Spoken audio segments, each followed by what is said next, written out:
اللہ تعالیٰ کے پاک نام سے اپنے آج کے سبق کا آغاز کرتے ہیں۔ پارہ نمبر 2 سورہ البقرہ اور آیت نمبر 249 249۔ ارشاد باری تعالیٰ ہے فَلَمَّا فَصَلَ طَالُوتُ بِالْجُنُودِ قَالَ إِنَّ اللَّهَ مُبْتَلِيكُم بِنَهْرٍ فَمَن شَرِبَ مِنْهُ فَلَيْسَ مِنِّي وَمَن لَّمْ يَطْعَمْهُ فَإِنَّهُ مِنِّي إِلَّا مَنِ اغْتَرَفَ غُرْفَةً بِيَدِهِ فَشَرِبُوا مِنْهُ إِلَّا قَلِيلًا مِّنْهُمْ فَلَمَّا جَاوَزَهُ هُوَ وَالَّذِينَ آمَنُوا مَعَهُ قَالُوا لَا طَاقَةَ لَنَا الْيَوْمَ بِجَالُوتَ وَجُنُودِهِ قال الذين يظنون أنهم ملاقو الله كم من فئة قليلة غلبت فئة كثيرة بإذن الله والله مع الصابرين۔ لفظی ترجمہ ہے فلما پھر جب فصلہ نکلا طالوت بالجنودی لشکروں کے ساتھ قالا اس نے کہا ان اللہ بے شک اللہ تعالی مبتلیکم آزمانے والا ہے تمہیں بے نہرن ایک نہر سے فمن پس جس نے شریبہ پی لیا منہ اس سے فلیسا تو نہیں ہے منی مجھ سے ومن لم اور جس نے یطعمہ نہ چکھا اسے فانہ پس بے شک وہ منی مجھ سے ہے الا مگر من اخترافا وہ جو بھر لے غرفتم ایک چلو بیدہی اپنے ہاتھ سے فشربو پھر ان سب نے پی لیا منہ اس سے الا سوائے قلیلاً تھوڑے لوگوں کے منہم ان میں سے فلما پھر جب جاوزہ پار کر لیا اس نے ہوا اس نے والذین ان لوگوں نے جو آمنو سب ایمان لائے معہ اس کے ساتھ قالو وہ سب کہنے لگے لا طاقتا کوئی طاقت نہیں لنا ہمارے لیے الیوم آج بجالوتا جالوت سے وجنودہ ہی اور اس کے لشکروں سے قال الذین کہا ان لوگوں نے جو یظنون وہ سب یقین رکھتے تھے انہم کہ بے شک وہ ملاق اللہ وہ سب ملاقات کرنے والے ہیں اللہ تعالیٰ سے کم بہت سی من فیعتن قلیلتن تھوڑی جماعتیں غلبت غالب آ گئیں فیعتن کثیرتم بڑی جماعت پر باذن اللہ اللہ کے حکم سے واللہ اور اللہ تعالیٰ مع الصابرین صبر کرنے والوں کے ساتھ ہے۔ اس آیت مبارکہ میں ذکر ہے طالوت اور اس کی فوج کا جو دشمن سے مقابلے کے لیے روانہ ہوئے۔ فرمایا فلما فصل طالوت بالجنودی پس جب طالوت فوجوں کے ساتھ جدا ہوا جب بنی اسرائیل پر طالوت کی حکومت مستحکم ہو گئی اور وہ بنی اسرائیل کے لشکر کو لے کر روانہ ہوا تو اس وقت ان کی تعداد زیادہ تھی اور وہ عمالقہ سے جہاد کے لیے روانہ ہوئے۔ فرمایا قال ان اللہ مبتلیکم بنہرین تو اس نے کہا یعنی طالوت نے اپنی فوجوں سے کہا اللہ تعالیٰ تمہیں یقیناً ایک نہر کے ذریعے آزمانے والا ہے، اور اس نہر یعنی نہر اردن پر آزمائش یہ تھی کہ جب طالوت کی قیادت میں بنی اسرائیل عمالقہ سے جہاد کے لیے روانہ ہوئے تو طالوت نے کہا کہ ابھی ایک نہر آئے گی جو اردن اور فلسطین کے درمیان تھی۔ اس نے کہا کہ ابھی ایک نہر آئے گی جو اللہ تعالیٰ کی طرف سے تمہارے صبر کا امتحان ہے کہ پیاس کی شدت کے باوجود تمہیں اس کا پانی نہیں پینا اور جو پانی پی لے گا وہ ہماری فوج سے الگ ہو جائے گا۔ فرمایا فمن شرب منہ فلیس منی ومن لم یطعمہ فانہ منی الا من اغترف غرفۃ بیدی چنانچہ اس میں سے جس نے پی لیا وہ مجھ سے نہیں ہے اور جس نے اسے نہ چکھا تو یقیناً وہ میرا ہے مگر جو کوئی اپنے ہاتھ سے ایک چلو بھر لے۔ یہاں پہ طالوت نے اپنی فوجوں کو حکم دیا کہ اگرچہ تمہیں پیاس لگ رہی ہے لیکن پیاس کی شدت کے باوجود یہ اللہ کا حکم ہے کہ نہر سے پانی نہیں پینا سوائے ایک چلو کے، یعنی ایک چلو میں جو چند گھونٹ آئیں وہ پی سکتے ہیں، یعنی سیر ہو کر پانی نہیں پینا۔ یہاں ہم دیکھتے ہیں کہ بنی اسرائیل کے کمانڈر نے یعنی طالوت نے پیاس سے نڈھال لوگوں کو پانی پینے سے کیوں روکا تھا؟ اس نے پانی پینے سے اس لیے روکا تھا تاکہ وہ دیکھ سکے کہ اس کی فوج کتنی ثابت قدم ہے اور کتنی صبر کرنے والی ہے، کیونکہ ان کا گھڑی بھر پانی سے صبر نہ کر سکنا بہت بڑی دلیل تھی کہ وہ جنگ میں بھی صبر نہیں کر سکتے،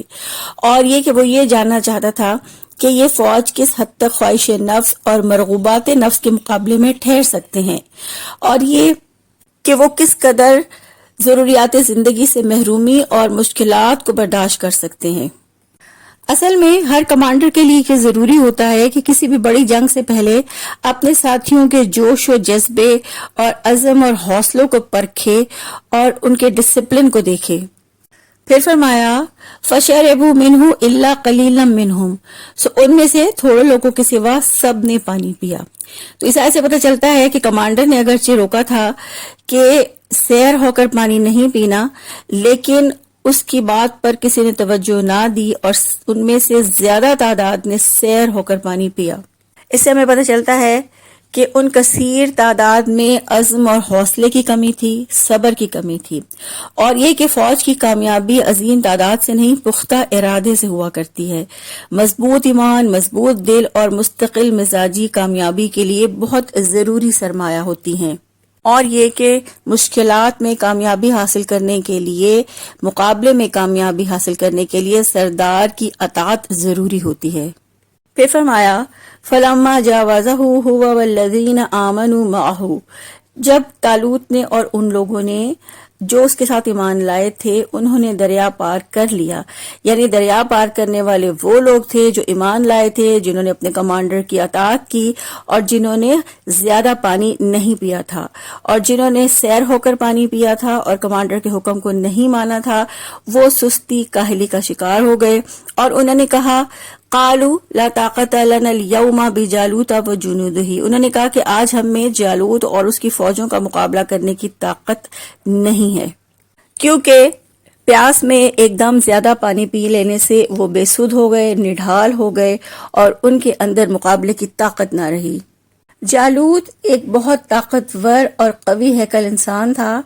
اور ذرہ بختر میں اس کا پورا جسم اس طرح چھپا ہوا تھا کہ سوائے آنکھ کے سوراخ کے اس کے جسم کا کوئی حصہ کھلا ہوا نہیں تھا، اور سب اس سے خوف زدہ تھے اور کوئی بھی اس کے مقابلے پر نہیں آ رہا تھا۔ پھر فرمایا قال الذین یظنون انہم ملاقو اللہ، لیکن جو یقین رکھتے تھے کہ وہ اللہ تعالیٰ سے ملاقات کرنے والے ہیں، انہوں نے کہا کم من فئۃ قلیلۃ غلبت فئۃ کثیرۃ باذن اللہ، کتنی ہی چھوٹی چھوٹی جماعتیں اللہ تعالیٰ کے حکم سے بڑی بڑی جماعتوں پر غالب آ گئیں۔ آیت مبارکہ کے اس حصے سے پتہ چلتا ہے کہ طالوت کی فوج میں کچھ ایسے پختہ ایمان والے بھی تھے جو اللہ تعالیٰ پر یقین رکھنے والے خالص اور ایمان میں پختہ تھے، اور وہ دوسرے لوگوں کا حوصلہ بڑھا رہے تھے اور انہیں صبر کی تلقین کر رہے تھے، اور انہوں نے ہی حوصلہ بڑھاتے ہوئے اور صبر کی تلقین کرتے ہوئے کہا کہ کتنی ہی چھوٹی چھوٹی جماعتیں ہیں جو اللہ تعالیٰ کے حکم سے، اللہ تعالیٰ کے ارادے سے بڑی جماعتوں پر غالب آ جاتی ہیں، کیونکہ معاملات اللہ تعالیٰ کے ہاتھ میں ہیں۔ اللہ کی مدد کے بغیر کثرت فائدہ نہیں دے سکتی، اللہ ہی فیصلہ کرتا ہے، اللہ ہی عزت دیتا ہے اور اللہ ہی ذلت دیتا ہے۔ اور اس سے ہمیں یہ بھی پتہ چلتا ہے کہ قلیل گروہ کے افراد کا یہ یقین انہیں کامیابی تک لے جاتا ہے کہ ایک دن انہیں اللہ کے سامنے پیش ہونا ہے۔ ان کے لیے اللہ تعالیٰ کی ملاقات کا یقین صبر کا سرچشمہ بنتا ہے۔ پھر فرمایا واللہ مع الصابرین، اور اللہ تعالیٰ صبر کرنے والوں کے ساتھ ہے۔ صبر اللہ تعالیٰ کی مدد حاصل کرنے کا اہم ذریعہ ہے۔ اللہ تعالیٰ ان کے دشمنوں کے مقابلے میں ان کی مدد کرتا ہے جو اللہ تعالیٰ کی رضا کے لیے صبر کرتے ہیں، تو دشمن سے مڈ بھیڑ کے موقع پر وہ انہیں ثابت قدم رکھتا ہے، انہیں مدد اور معاونت عطا کرتا ہے۔ اسی لیے اللہ تعالیٰ نے حوصلہ دیتے ہوئے کہا واللہ مع الصابرین، اللہ تعالیٰ صبر کرنے والوں کے ساتھ ہے۔ صبر کے بارے میں اللہ کے رسول صلی اللہ علیہ وآلہ وسلم نے فرمایا صبر ضیاء ہے، یعنی روشنی ہے، اور ایک دوسری حدیث میں آپ صلی اللہ علیہ وآلہ وسلم نے فرمایا صبر کرنے والے بغیر حساب کتاب جنت میں داخل ہو جائیں گے۔ اللہ تعالیٰ سے دعا ہے اللہ تعالیٰ ہمیں بھی صبر عطا فرمائیں، کسی بھی طرح کی مشکل، تکلیف، پریشانی اور آزمائش میں صبر کا دامن ہاتھ سے نہ چھوڑیں اور اللہ پر توکل رکھیں۔ آمین۔ سبحانک اللہم و بحمدک نشہد ان لا الہ الا انت نستغفرک و نتوب الیک۔ السلام علیکم و رحمۃ اللہ وبرکاتہ۔